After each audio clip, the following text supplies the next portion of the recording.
And you're saying Yes. you're going to try to justify how this absolute statement, full stop, that needs zero context, needs context.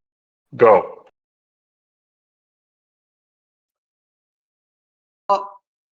I didn't say this particular. I mean, there should be context involved because there is a place, time, and place where this ayat was revealed. But Flag on the play. When did so-and-so verse? What was the context of so-and-so verse? My own experience, because that's what I work with, exegesis, is exactly the same. That I have come to the conclusion that this is just speculation, and it's exegetical speculation that is, pretending to be history. And it's honestly, a lot of the reports seem very tendentious, unlikely. They don't even look at what came right before it, the verse right before it, the verse right after it. Sometimes they don't even look what's in that verse itself. I mean, I have lost all reliance on the classical exegetes, honestly, when it comes to these kind of matters. I mean, it's just all over the place. And so I very much concur, and I think that's the state of our field, where you can't just rely on the Asbab al-Nuzul literature and use that in your argument. I think you would not be greeted for that.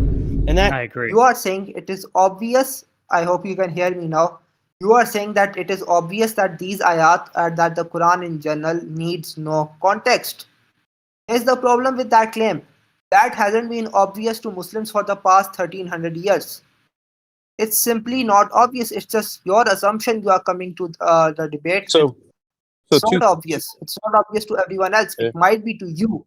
It might be a subjective thing that you want to. But you're not addressing. You're not addressing the point. You're not addressing the point. You're just making excuses, and then secondly, you're saying you need context, right? So how am I not addressing your point? Because he's saying that, look, the context is apparent. You're just appealing to the fact that, no, you need context. Now, I'm going to refute this argument that you're putting, right? The reality is the Asbab al-Nuzul is considered weak among the Hadith compilations. And even then, we only have Asbab al-Nuzul for about 10% of the verses of the Quran. So to appeal to context, saying you can't understand the Quran without the context, that's not even the Hadith doesn't support that. Because the Hadith is not a tafsir of the Quran. But some Hadiths have tafsir of the Quran.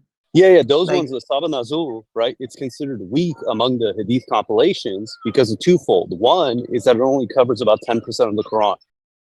Two is that most the Hadith in the context of context. Let me finish.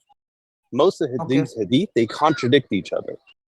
So, to appeal to context to know this is actually, you're just making a false claim.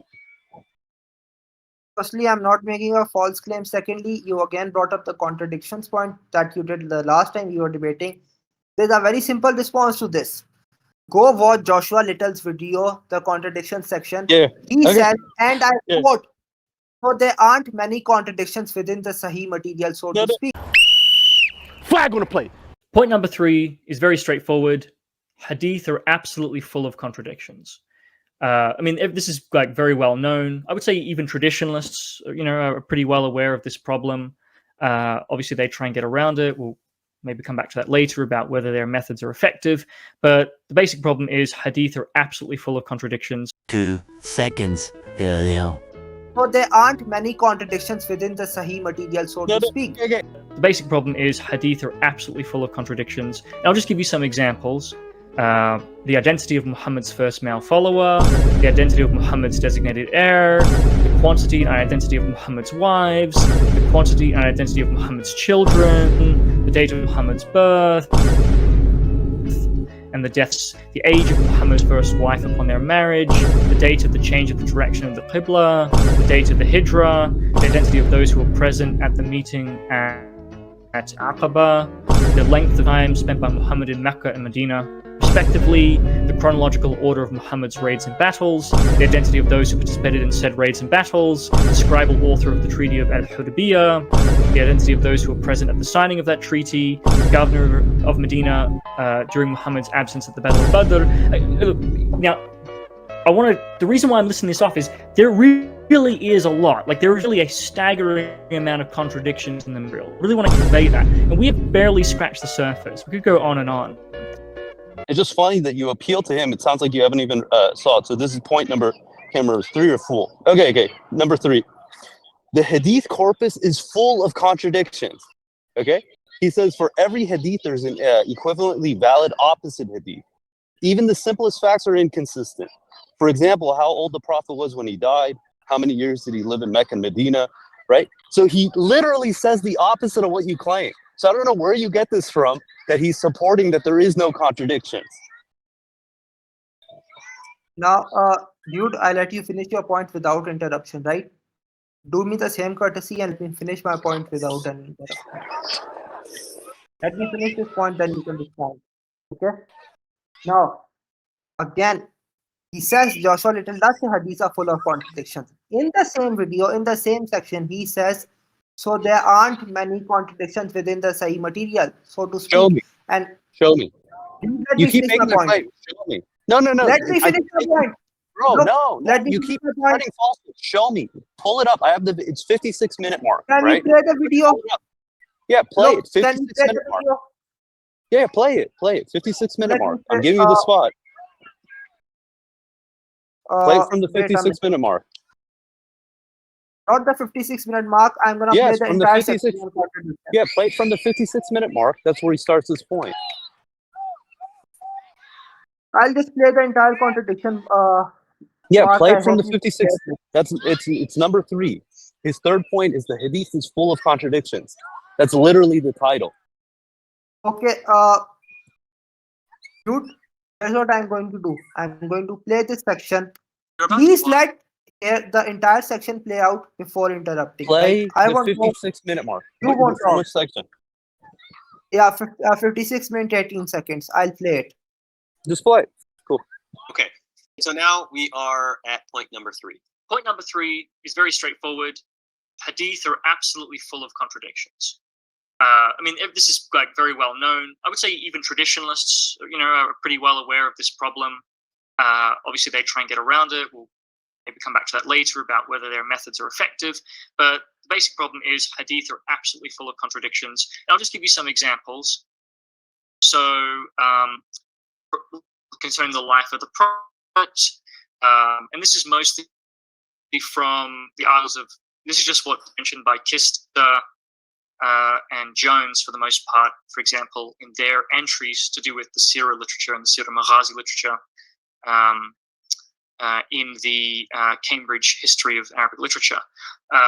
So there are contradictions, or there are conflicting accounts regarding the identity of Muhammad's first male follower, the identity of Muhammad's designated heir, the quantity and identity of Muhammad's wives. 10 hours later. I wonder if we're allowed to look at context this time. Hey, Amr, you go online, you talk all this crap, you call us names and stuff like that, then you come here with your tail between your legs, right? Nonsense, I'm man. not the one with the tail between my legs. You are, man. You all you can do is spread lies, right? You just got refuted for the last 5 minutes by Joshua Little and Javad Hashmi, literally telling the opposite of what you claimed they said. How do you justify yourself? How do you justify yourself? How do you justify yourself? Right? You said that he said that it's a consistent source. There isn't much contradiction. He literally went out of his way to say the opposite. It's a consistent source. My specific quote is, there aren't many contradictions within the Sahih material. And I'll Bro, build we that. just listen. Flag on the plate. We all listen to it. We all listen. There's an equally and contradictory hadith. That was a direct quote. For what I say is, for every hadith, there's an equal and opposite hadith. That's really what it amounts to. It's a law. I mean, that's absolutely right. Hadith are absolutely full of contradictions. When you go through the exegetical material, these kinds of contradictions are totally ubiquitous. In discussing Al-Tabari's corpus of exegetical hadiths, specifically from Ibn Abbas, he says, and I quote, "It is not uncommon for Ibn Abbas hadiths to present 3 or even 4 contradictory interpretations of the same verse." And then finally, of course, you find similar things with the legal hadith. I mean, for any topic, you'll find conflicting hadiths, often ascribed to the same authorities. The same companions get invoked for both sides of the debate. The Prophet is frequently, invoked by both sides of the debate. So the contradictions often will not just be like random contradictions; they'll also track like these kinds of sectarian and other divisions.